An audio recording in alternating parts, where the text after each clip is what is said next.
Hello, everyone. My name is Vida and I'm a holistic therapist, healer, and a counselor. I have here today a beautiful lady. Been having this soul talk for the last few weeks now. I have a question for her, actually. Over to you, Rhoda. Welcome to our soul talk for today. Hello, Vida. Hello, everyone. So I am Rodas. Me and Vida are having some soul talk, different topics, Yes. whatever comes, I have been seeing a lot of people who are going through different difficult challenges. Some people are actually coming to ask for help and some people don't. So I'd like to expand more on this, on what is the mentality and where are these people are coming from. Is it just my belief that people are not asking? Am I just projecting my own perspective, or this is actually the reality? People who want help, or we see that they need help but they're not asking help, di ba? Ganun yun. Yes. We were thinking, how can we help people who are in a very challenging situation and yet they don't feel like asking help? So one form I told Vida is to work with the law of the universe. The law of universe is having the free agency. Everybody has a choice to ask whether they want help or not. So in that case, if ever a person is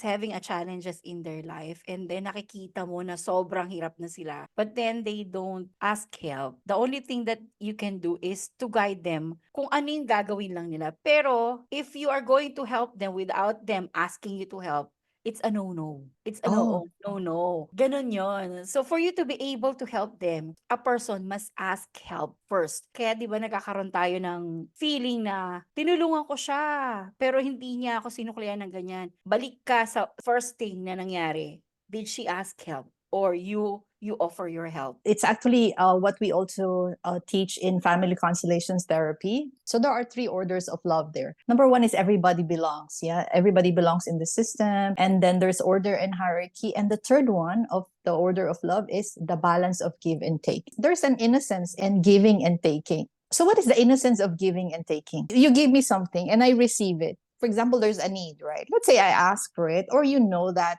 from our conversation, that I need this thing. And because we're friends, without me asking you, you know that I desire that. And then you offer and I receive it. First, there's an intention there's a need, there's a desire for me to experience something. And then you offer, hey, Vida, I can offer this to you. I can give this to you. And then I say, yes, I'd love that. So tendency is that's the innocence of giving and taking. And what happens then is, because I found there's a benefit that I got from receiving that. So tendency is I would like to give back to you, Rhoda. So when I give back to you, when you think about it, I would like to give back more than what I have received. And then the cycle continues. So when you receive something, you will also want to give back more, right? And then in this case, the cycle continues of giving and taking. That is the healthy dynamic. There's also giving pain, by the way. Yeah. In family constellations, just to talk about it. So when you inflict pain, you are actually giving pain to the other person. How do we restore balance and order here? I mean, of course, there's so many different things, asking for forgiveness. So here it's about you give back less. So I receive pain, for example, right? You did something wrong and that I felt hurt. In family constellations, other party has the right to give back that pain, but less. Okay, this is kind of controversial. So let's say a husband and a wife, and one of them cheated. So in that case, there's pain, right? That was inflicted on one of the parties. Yeah. So the party who received the pain, she has the right to ask. Ideally, the person who hurt the other party has to give up something that is so important to him. For example, I did something wrong to you and I love going out with my girls. Okay. For example, I'm the wife and I love going out with my girlfriend and I don't go home immediately, or once a week I have this time for my girlfriends. I can actually offer that as a sacrifice to atone the pain that I have given you. Oh, okay. So that's how you balance the dynamic So of giving and receiving pain, something like that? Parang ganon? yes.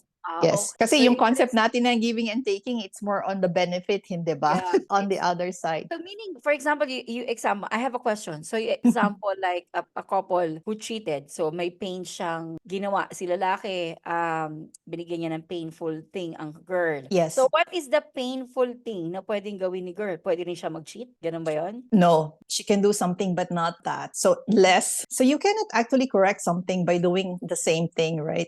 Oo. Kasi All parang parang kasi ang intindi ko, giving and receiving pain, parang it's like a balance of something like that. It's a balance, pero it's like very subtle, right? It's like I'm receiving your retribution Oo. or parang ganon. So, para Kasi bang meron kang ginawa eh. so para bang ganito, kunyari si husband nag-cheat, tapos ikaw yung usually, wife Mm. na talagang all out sa kanya. And the only form that you can to feel the pain that feeling is hindi mo siya paglulutuan ng mga food na gusto niya. Is that a one example also? What if the wife want the same equal pain she like? Then hindi mag-work na yung relationship, ha? Okay. Kasi, 'di ba, parang, well, this is not in the concept of Christianity or any I know, religion. I know, I know.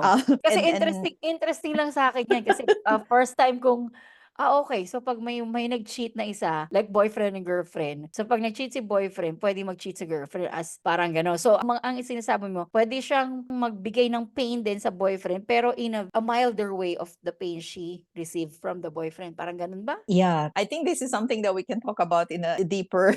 Yeah, so so Uh, yun lang yung medyo nalito ako, may gano'n pala so yun. so Pala. let's stick to dun sa ano muna, dun sa giving and receiving Oo. ng benefit. Yeah. Okay. Hindi kasi 'di ba yung question natin in the beginning Mm-mm. is, if a person who's having issues in life or struggling, Yes, and you see them really, really on the, struggling. rock bottom na, and then they don't ask help, is it okay for you to help them? In a Theta Healing, what I've learned, no, for me, as long as this person is not asking any help from me, I will let them do what they wanted to do in their life. Kasi whatever is happening in their life, it's serving them a purpose. Okay? Mm. So, even if you see them na talagang hirap na, tapos hindi pa rin, I will let them do their own thing kasi hindi naman sila nag-ask ng help eh, right? Maybe at some point in that situation, meron silang nabe-benefit out of that. And it's just that hindi lang nila nakikita. Once a person identify already kung ano yung benefit ng pagiging walang pera, mahirap, or sobrang nag-struggle, pag nalaman na nila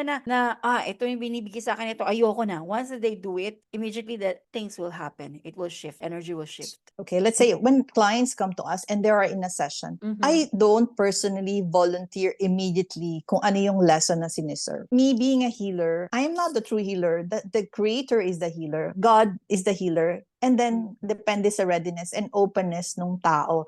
So, there is an element of readiness and openness and willingness na mag-receive ng tao, hindi ba? Napaka-importante talaga nun. So, regardless of what I say or do, kung hindi sila open, hindi naman nila marireceive yun. So, sayang lang din naman, di ba? But at the Oo. same time, sa therapy, we encourage them, therapy and healing, we encourage them actually, we ask yung mga questions that will allow the person to open up. So how is it now doon sa mga personal relationship natin? So by the way, Rhoda, that was my perspective, ha. Like sabi ko, why are they not asking me for help? In fact, they stopped talking to me. And I know that they are in need of help, hindi ba? And I don't know, baka nanghihingi sila ng tulong sa iba. But relating to me, hindi. So I understand when you said that you cannot help them because they're not asking for help. Yes. So there's an element there of asking, right? A lot of people, they are not receiving because They don't they don't ask. and they Kaya, don't know how to ask. yes, they don't know. There's a big difference from the meaning of asking and feeling how it feels like to ask. Okay? Okay, can you expand more on that, Rhoda? Kasi ganito, most of us, we know the meaning of such word like love, asking, help. We know the meaning of that. But most of us, most of the people, they don't really know how it feels like to ask, how it feels like to be helped, how it feels like to be loved. Okay? We know the meaning of asking, helping, and love, but we don't know how it feels like. Kaya 'di ba, in Theta, we give the meaning of that and we teach them how it feels like. Okay? How it feels like. It's a different form of, marami kasing meaning ang love. May mga tao din kasing hindi nila alam kung ano talaga yung true feeling of love. Love comes in different forms. It can be in a matter of sacrificing. So what we do is we give them the true feeling, meaning of what love is, what help is, what asking is from creators or God's definition, truth and perspective. Wow. I feel that, people don't know what it truly feels like to ask and what it truly feels like to receive. Yes. This So is why you will be having second thoughts with kasi before I came from that situation 'no, alam ko yung taong yun she needs help. Gusto ko siyang tulungan, pero something in my mind to wait, wait, wait, wait, wait, wag mo munang tulungan.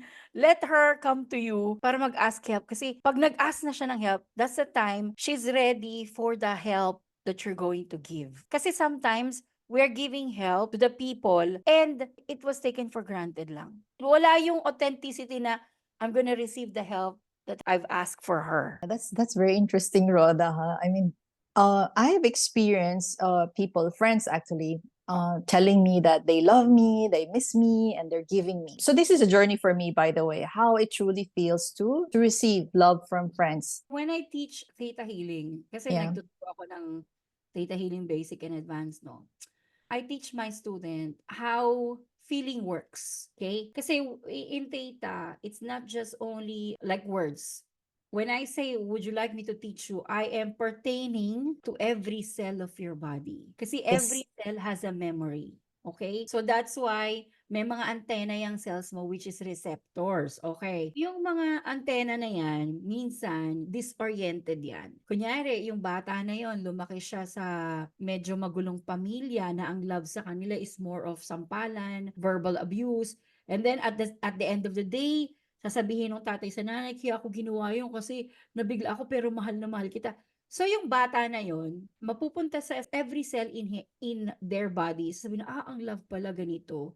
They must be hurt, they must be abused. Yung pinaka-antena na nandun sa cell is parang ano siya, distorted. So ginagawa Mm, ng tita is we're going to pull out the feeling of love hurts, love is abuse, love is painful, and we're gonna replace it with the feeling and definition of what is love, how it feels yeah. like to love, how it feels like to be safe when you are in love, and how it feels like when you are loved, and how it Yes. feels like how it feels like to be loved by the person with for your highest and best effortlessly. And that time, yung pinaka-antena na yun, mapupull out yun, eh mapapalitan siya ng bago. Yun yung Mm. parang visualization na ginagawa namin as a healer in Theta Healing session. When So, we do.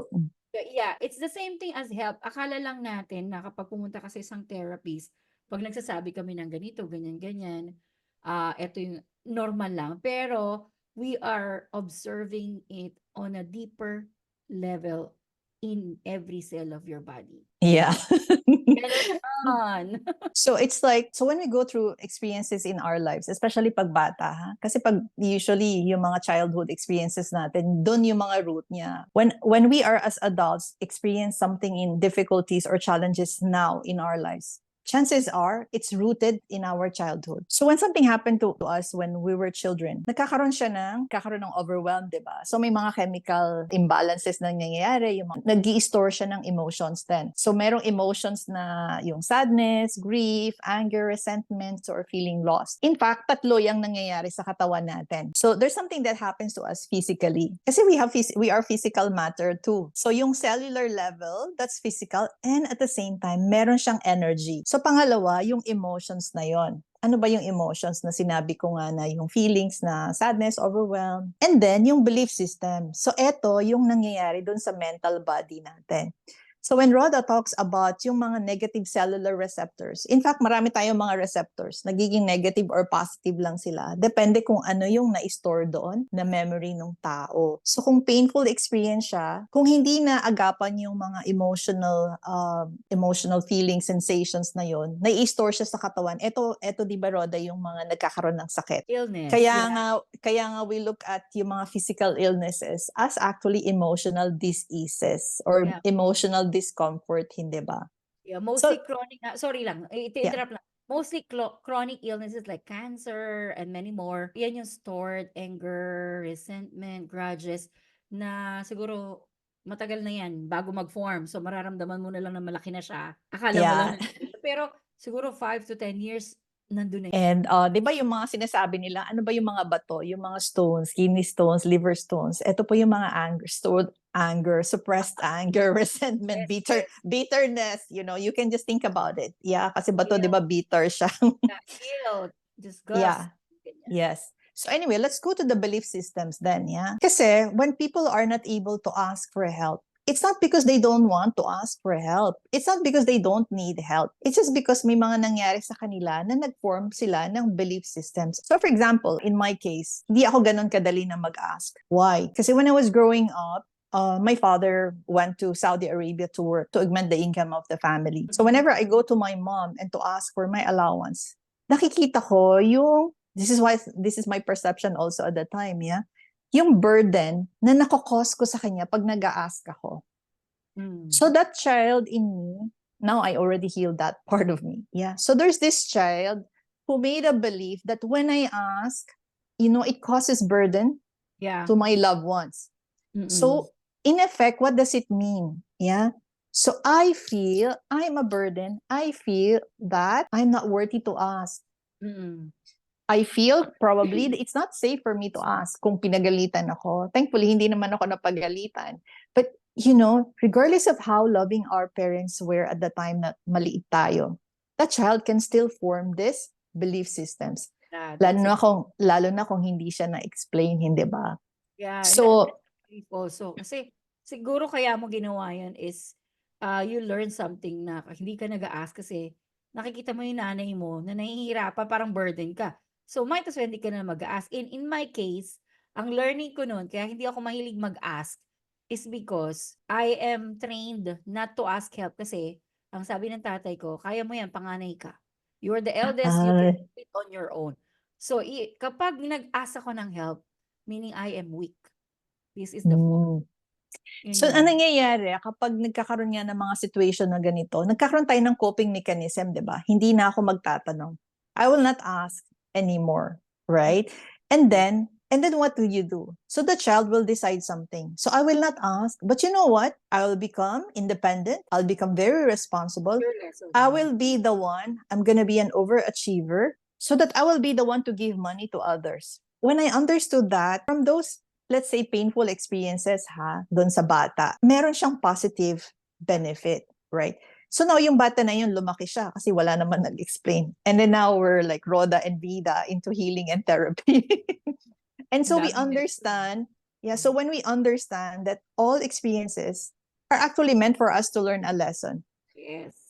But a lot of it, kung hindi tayo awaken or aware, we go through these painful situations in life. But when we know that, and that's the reason why we are having these talks, kasi you don't have to go through painful experiences in order for you to learn. So we can teach you by connecting to God and to get the highest definition kung ano man yung lesson that you are meant to learn in this lifetime or with every experience that you go through. And most of the people who don't really want to ask help, they are mastering the virtue of strength, bravery. Strong, I am strong. Kasi yun eh. Kaya ko to. I can prove myself. That's the lesson. You don't ask help kasi alam mo kaya mo to, pero kahit na kitang-kita na talagang hindi mo kaya, di ba? Ipoprove mo pa rin yun na kaya. Yes. Minsan kasi we don't want these sufferings, miseries in life na.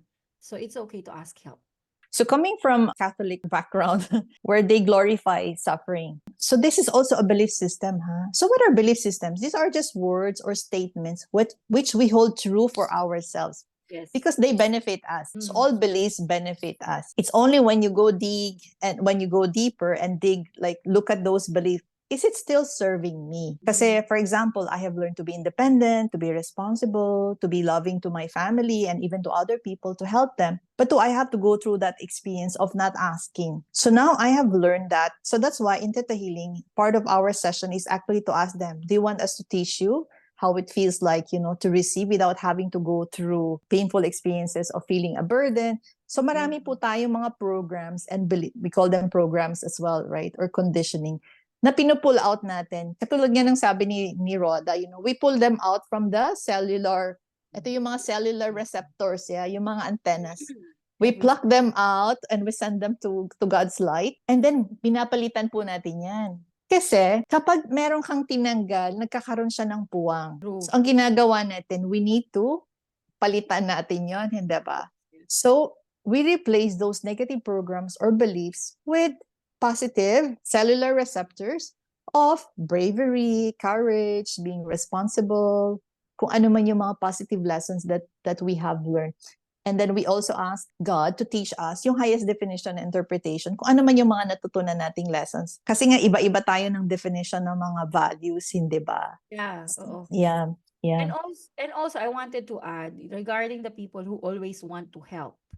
One example are the OFWs, okay? So, punta ka sa ibang bansa, magtatrabaho ka, magpapadala ka ng laging maraming-maraming pera sa kamag-anak, and then all of a sudden magpo-post ka, "Hirap na ako, ito lang kinakain ko."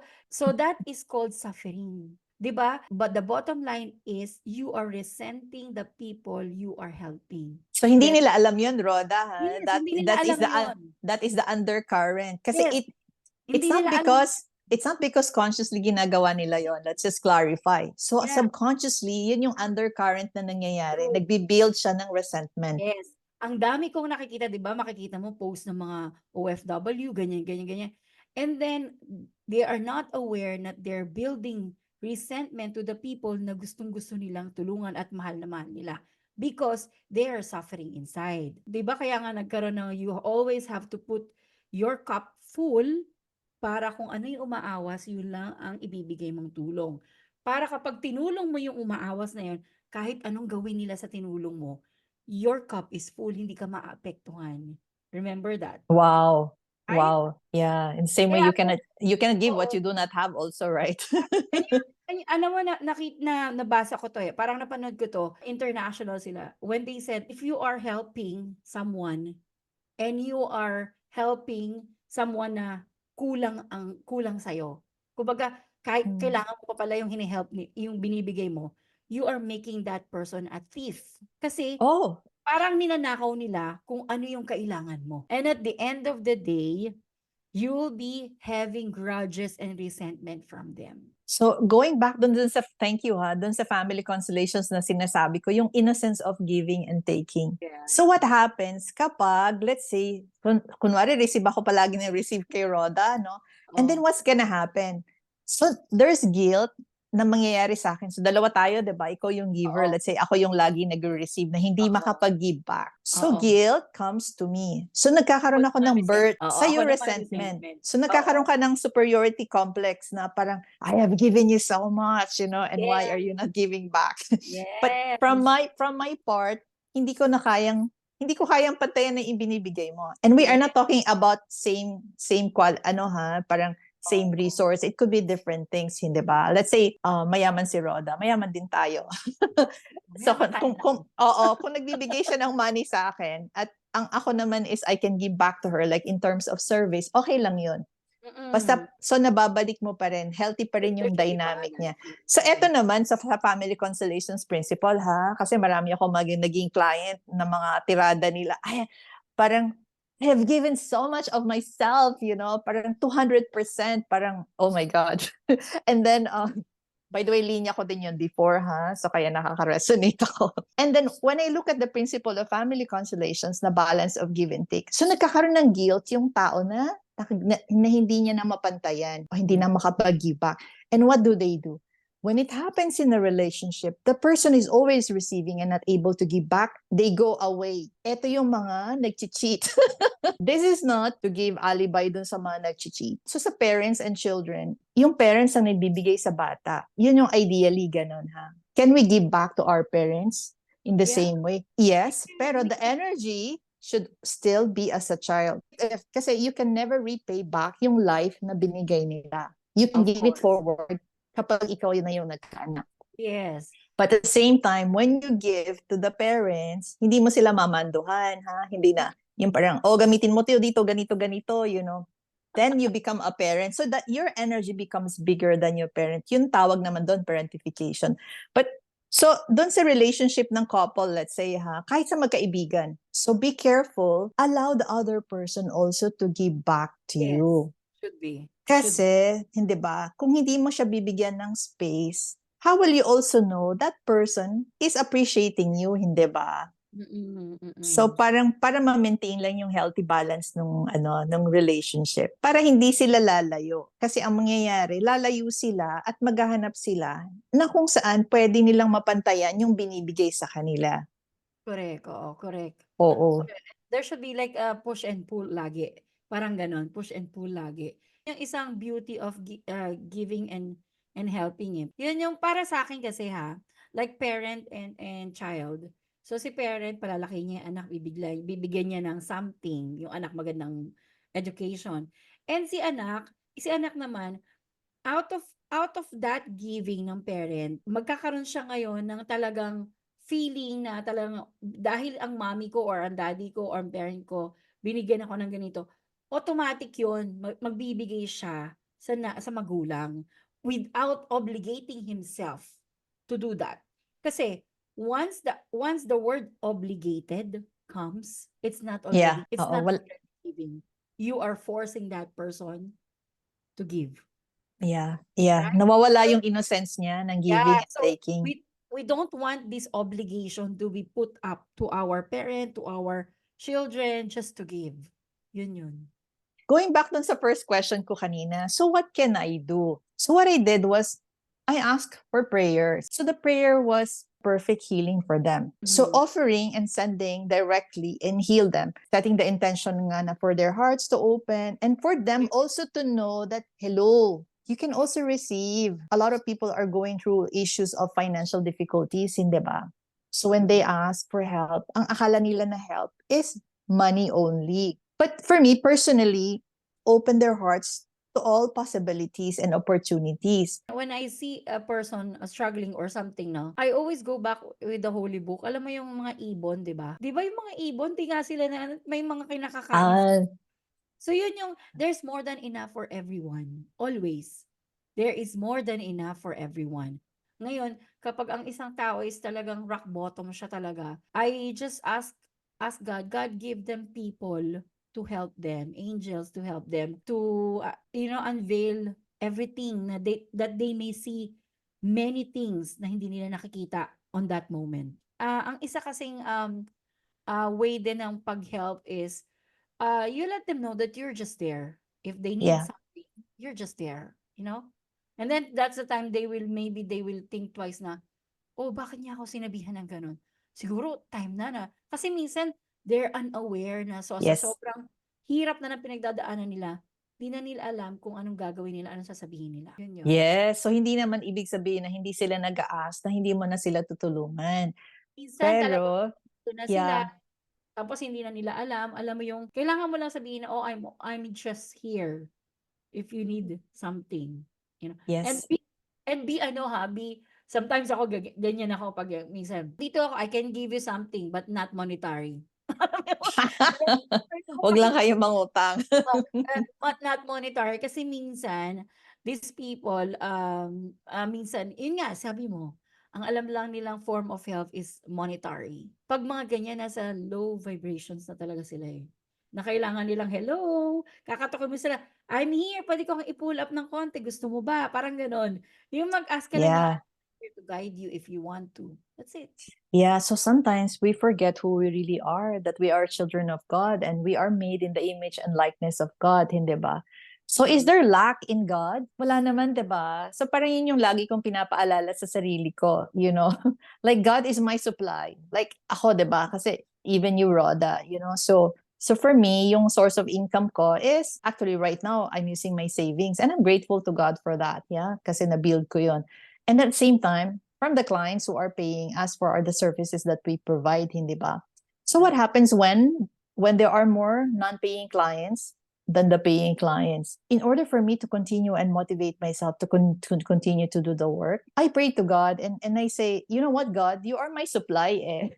Yeah. And you are the supply who is or which is infinite, hindi ba? You're endless and you're Yeah. immediate. So, whenever I say that, whenever I remind myself that, hey, and I'm not talking about God, which is far away, huh? It's the God in me.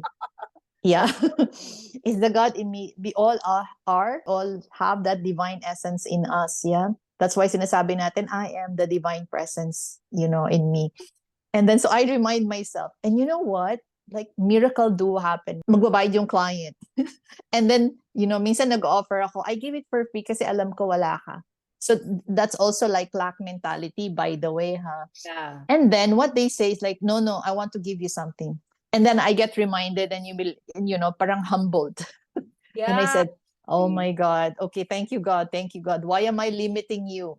I'm not limiting the client, but in my mind, I was limiting God for kung ano yung pwede niyang ibigay, di ba? So through humility, you open your heart like, okay, God, please, I'm ready. You know what? I'm going to tell you something. This was told by Viana, and I also experienced those people, clients who are paying you the most are the people who are healing the most. Wow. Yes, oo. Kasi Bayana told us, no, you are instructors and you are going to encounter different energies of souls. You will learn how to deal with people, with students who are paying, who are not, and who are struggling, and whom you feel na kailangan mong bigyan ng scholarship. But then, I am reminding you that the people who comes to you, who pays you upfront or pays you on time, are the people who are healing the most and most likely being successful in their life. Yun daw yun. Tapos alam mo, una sabi ko, Wow. really, really, really, ganun ba yun? Kasi the law of cause and effect. There's a law Yes. of cause and effect. What you do, there's always an effect on that, right? The cause Yeah. and effect. So, if you are a person who are always freeloader, alam mo yun, mahilig ka sa free, end up, what's the effect of that? 'Di ba? You'll Yun end yun, up paying it back, in other yeah. means. Oo, yun. Yun yun. Kaya 'di ba yung sinasabi nilang for you to be abundant, you have to give. And then it will be given back to you. Because a part of that is law of cause and effect. And law of attraction also, you attract what you do. Yeah, wow, that's so beautiful, yeah. What happens naman dun sa mga tao na mahilig talaga magbigay? So I experienced that. Nung may mga tao nagsasabi sa akin na mga healer din actually, it doesn't matter kung sino sila. Kasi you have to feel yung energy nila. Are they speaking from their survival self or their higher self? So by the way, we've learned this in Thetahealing, ha? Regardless kung highly spiritual pa na yung tao na yan, they can come from their lower vibration self, yeah? So when we Right. say about low vibration, hindi naman sila bad. It's just part of their soul evolution. Ito yung part nila that they still need more learn. Merong mga possibility na napoproject nila yung mga yon. So like a friend told me like, stop giving Vida, because you will not get these paying clients if you continue to give and give and give. So nawala yung resentment of giving always, hindi ba? Pero nalungkot naman ako. Kasi I find joy in doing what I'm doing right now, which is helping people to connect back to themselves. Healing, by the way, is to connect back to your heart, which is your Christ consciousness. So what did I do? So what is the remedy of this? Kasi lahat naman naman may bagay, may remedy. I will only give when it brings me joy. So although I'm giving, I'm also receiving joy back. And then because I believe in the law of attraction, the law of cause and effect, I'm doing good for humanity. I'm also receiving something for myself. And I know that God will reward me. So doon pumapasok din yung faith natin sa God, hindi ba? So this is not coming from a sacrificial point of view. No, it's because when I'm in that energy of giving, I give, but my intention is I give because it gives me joy. And I know that it's gonna benefit those who are asking for help. So Yeah. So nagkaroon na ako ngayon ng mga boundaries and then, criteria. Hindi na yung parang namumudmod ako ng, alika, alika, alika, i-heal kita, alika, alika dito, because I can do it. Yeah. The intention is very powerful, ha, kasi you're doing it because you're joyful. You feel joy when you give. So that's your intention na parang ang sarap ng feeling. Pero I'd like to emphasize this, that when someone is giving and behind that intention is, I have to give kasi merong babalik sa akin. Mm. That's different, ha? That's a different energy. That is with di ba, parang may expectation sila. Yes, we were taught kasi na kapag nagbigay ka may babalik sa'yo. So, when the intention is on that motive, Yeah, na may babalik. eh, not really good, something like that. And lower side of that is you always give and give and give, and then bottom line, when you end up nothing, you're gonna be hurtful, resenting, something like that. There's no result. Ending up resentment, hinanakit, rejection, parang regrets, ang mga makukuha mo. I regret na tinulungan ko si ganyan kasi akala ko ganito, ganito, ganyan. there will be so many negative things na will happen kapag give tayo ng give. And because our motive is, I want this person na ganito, or may makukuha ko out of that kapag binigyan ko siya ng ganito. And motive, the intention is really Yeah. powerful. You know what's interesting is that, the action is the same, but it's very important to know your intention. Lagi kong sinasabi, if there are two emotions in the world, there's only love and fear. Yes. From which emotion am I drawing my intention from? So sometimes no is also an intention of love, huh? I have encountered this. Somebody was giving me something, Rhoda. Okay? So what about yung mga bagay na binibigay, pero hindi mo naman siya kailangan? Okay? Kasi na-encounter ko din yon sa mga kaibigan na, yeah, but we're giving you this and we're giving you that. I taught you this, I taught you that. Firstly, I did not ask for it. And I only said yes to make you feel good. So mali pala yun. Kasi anong nangyari, oh my God, she's just receiving it. Kasi, but from my heart, I was also coming from a good place, hindi ba? Kung iisipin natin, na parang, I want to please that person. Pero hindi ko sinabi sa kanya na hindi ko kailangan yan. Hindi ba? And then, I did not know how to say no then. Yeah. And then, eto naman, Rhoda. So, when I learned, so it was a journey also, ha? So, when I learned to say no, anong nangyari? Umalis yung mga kaibigan. So, they took it negatively. So, sabi ko, so nagkaroon ng belief system ngayon na kapag nag-no ako dun sa regalo na ayaw ko, nagagalit yung mga tao. So, when I refuse something that I don't need, that's me not wanting to receive. That's parang they brand me as, oh, you don't want to receive. No, I want to receive, but something that I want, right? And something that I need and can benefit my life. So, I needed to heal that part of me also, ha? Kasi may mga belief system doon. So, I pulled out yung mga negative cellular receptors na kapag nag-no ako doon sa ayaw ko, I go through painful situations. Like, simply as, people leaving me. Ako naman, I learned so much about saying no. Alam mo yun? Kasi parang no sa akin is a preference. Preference, a choice. Choice either gusto ko ba yan o hindi. Parang ganon. Pero no is not rejection to me, ha? When I say no, I don't reject. It's a preference for me. That's okay. Wow. Diba? That's very interesting, huh? So no is a preference, not a rejection. For you kasi, you are the people who's giving you gift. They feel that they're being rejected when you say no. So you have to download yourself like that. Because for me, when I say no, it's a preference. This is a choice between yes or no. It's not a form of rejection. I don't reject when I say no. It's my preference. It's my choice. Yun yung definition ko ng no and yes. So whenever a person is giving me something and then I feel na kailangan kong kunin to, ayoko yan. Hindi dahil sa sinasabi kong ayoko na sinasantabi kita. Ito yung importante sa akin ngayon. That's it.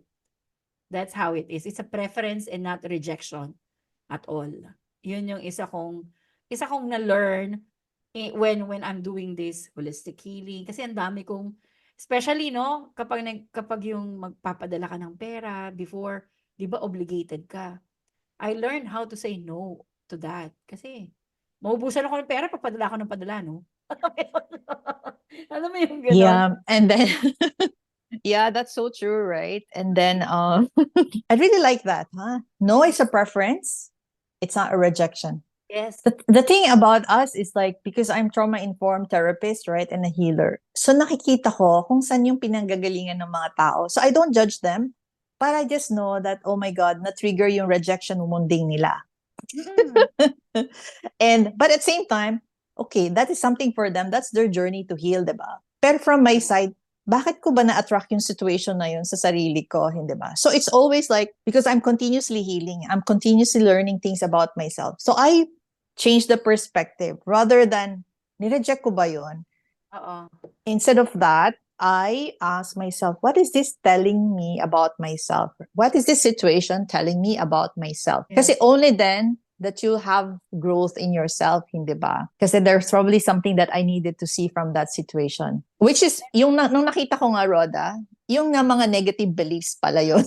Mga programming that I just needed to be aware of and then ma-release na sila. And one form of people why they were not asking for help is because they've been rejected. Okay? Yes. So when I ask help, I am always rejected. There's a belief in that. And also when I ask help, I am not worthy to receive. Maraming mga ganyan. And when I ask help, people will just ignore me. Yeah, You know? wala naman makikinig, hindi ba? 'Di ba? So, maraming maraming reason kung bakit may mga taong hindi sila nag-a-ask ng help. But then, they should be guided also. Yun Mm. yung isang factor ng gano'n. Or sometimes, they really are not aware na kailangan nilang mag-ask ng help. Yun yun. And then, meron naman mga tao na, Vida, send me healing, send me healing. Pero ayaw naman nilang umupo dun sa session. Or Mm. just have a session doesn't have to be in a therapy bed. Session can be just a phone call and have a conversation.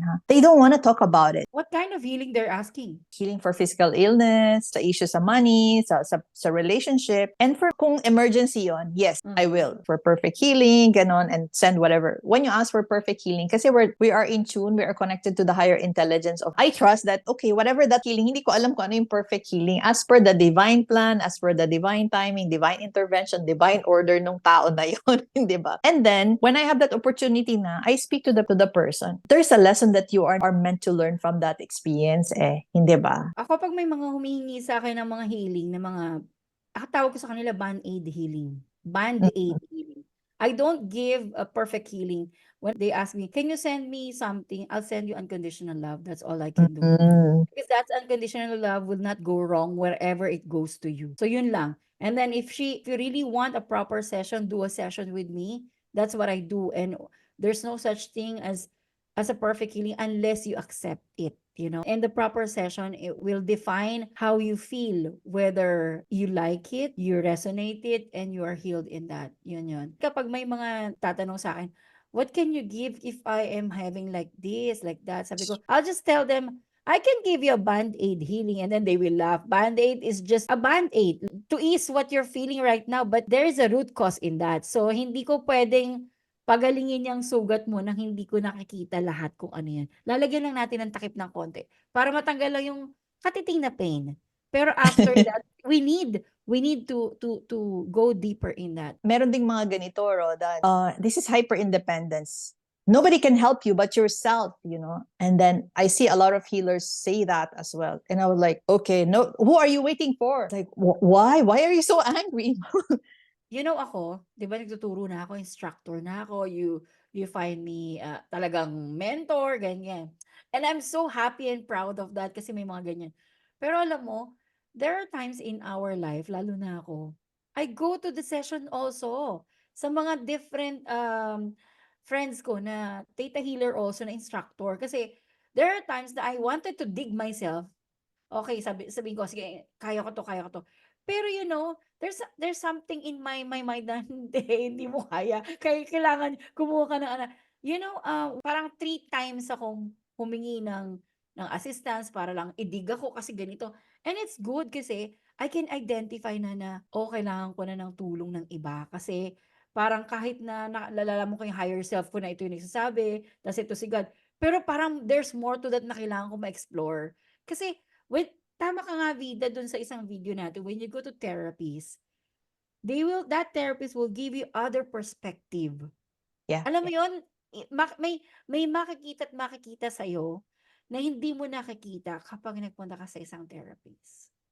So yun yung the beauty of you know how to heal yourself and you know how to ask someone to heal yourself also. Parang gano'n. Yeah, Yun yung yeah. natutuwa ko na hindi ko kailangan mag-isa para lang ako mag-heal sa sarili ko. Ay, kailangan ko ng ibang tao, kailangan ko ng ibang healer. Alam mo yun? Na kailangan ko ng swapping session, may mga gano'n.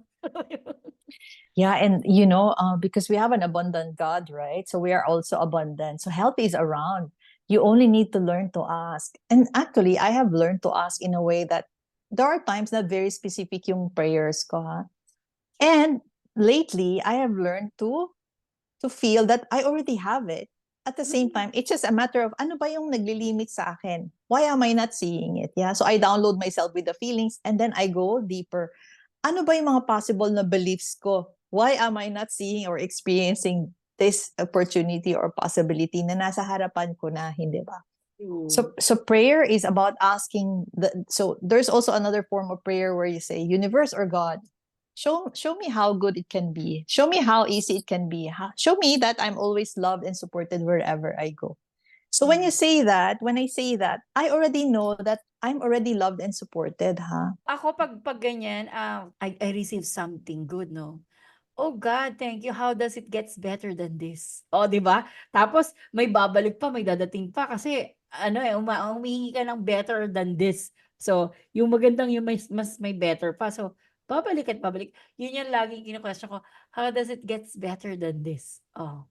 Yeah. So, so And at least alam na natin. Actually, 'di ba yung manifestations, we have everything we have na. The only thing that we wanted to learn and to master is kung paano mo kukunin yung meron ka na. 'Di ba? Meron na yan, binigay na sa'yo yan, hinain na sa'yo yan eh. How can you get it ba easily and effortlessly for your highest and best? yeah, that's so powerful, huh? And for me naman, the way I look at it is like, I ask God, what do I need to change? What do I need to change? And what limitation do I need to remove to let this energy be fully experienced by my body, by my physical reality? Kasi nandyan na siya, hindi ba? Kaya lang, Mm. it's just because of those belief systems, yun yung parang nag-hold us back. So firstly, meron siyang openness, willingness, and openness na ano kaya yung nag-ano sa akin, hindi, I wouldn't like to say block but it's okay, which limits us, hindi ba? So Yeah. nandyan na siya sa harapan mo, bakit hindi ko pa siya nakikita, God? Hindi So, yeah. ba? Kasi nga, hindi ko alam how it feels like Oo. kung ano man One, yung ina-ask oo. natin. Bigyan kita ng one example of manifestations na naging limited ang isang tao. Like the lotto, yung mga tumatama sa lotto. Okay. Okay? Yeah. So, pipila sila. They will fall in line, long line, months, years na inaalagaan nila yung numbers and then tataya sila. And then suddenly, one day, boom, they won the lottery. Okay? So, when Okay. they won the lottery, every cell in their body are vibrating. Overwhelm, my fear, anxiety, anxiousness. Kasi ilang trillion or billion yung napanalunan nila. But the body can only handle 10,000 pesos. How can the body allow it to digest and happen na maging comfortable siya sa million and billion na pinalalunan niya with 10,000 only ang kaya niyang i-digest. So what happens is, for 1 year, bumili naman ng bahay, tinulungan lahat ng pamilya, bumili ng mga negosyo. Second year, nalugi ang negosyo, yung bahay sinanla. And at the end of the day, after 3 years, balik ulit siya sa dati niyang buhay. You know why? He's not, Why? he's not prepared sa amount na na-receive niya na overwhelm siya. That's one thing we teach people, how to feel a millionaire, how to handle a big amount of money, how it feels like to handle this much money. Kasi we're manifesting plenty of money, but do we know how it feels like to have plenty of money? Yeah. Exactly. Yun yung isang reason na bakit makakita ka ng mga minsan lottery winner and then they end up nothing. That's how important it is for us to be connected to ourselves, to go for healing with sessions, and doesn't mean that we are broken people. No, there's a lot of scope for us to expand our vessel so that kapag dumating yung love, si soulmate, yung help, yung money, trillion, billion, we're able to accommodate it in our lives and share it for others. Yeah. And what we ask for ourselves, we also ask for others, ha? Kasi we're always connected beings, eh. Nobody is meant to be by themselves, hindi ba? So when I heal, Rhoda heals, other people heal as well. But those people, so is healing for everyone, yes. But do people heal at the same time? No. Kasi depending nga dun sa openness nila, hindi ba? But When they're ready. it's When they're already there. So when the yeah. vessel is ready, yeah, when the vessel has space, makaka-receive siya. But it Mm. requires for us a willingness consciously God, I'm opening my vessel. Please expand it. So I have more capacity to receive an Mm. abundant life, which is my birthright. Oh, totoo yan, totoo yan. Everyone has the capacity to to heal yourself, heal your own life, get money, abundance. And abundance is not only money, but there is abundance of riches and wealth, good health, good relationship, and plenty of love to yourself. Yun yun. Hindi lang, tsaka maraming abundance, kaya wag yung ihingiling na, God, bigyan mo ko ng abundance. Baka ang ibigay sa'yo ni God is abundance of stress. Make it, specify it, identify it, Identify it and specify it.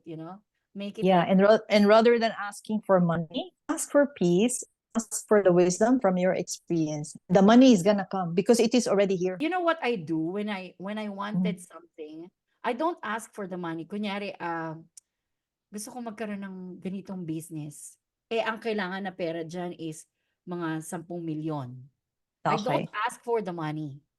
I'll ask, God, can you enlighten me and give me people to create this kind of business? Na ito yung gusto ko, Mm. ito yung lupa, ito yung ganito, ito yung ganyan. And syempre, pag binigay sa ni God yun, may kasamang money. Yeah. So, you ask what will the money do for you rather than asking the money. Yun yun. Yeah, yeah. Wow, that's beautiful. Well, we can talk more about these things. So let's Conversation. talk about it in another session. Thank you very much, Rhoda. Thank you. I really appreciate this session. And initially, we were planning to talk about, the affairs of the soul, which is how to manifest your soulmates, and that's gonna be in our next topic. Yeah. So thank you so much, and Here. know that you're not alone. You are never alone because we are all connected. And I always like to say this, I am one with the one. It Yeah. means I am one with God. We are all one with the creator of all that is. Yeah. And we are never separated. Of So course, yeah. sending much love and light and peace to everyone. And thank you so much, Rhoda. Do you have some words to say? Thank you everyone for listening and joining us in our soulful, talks. And Yeah.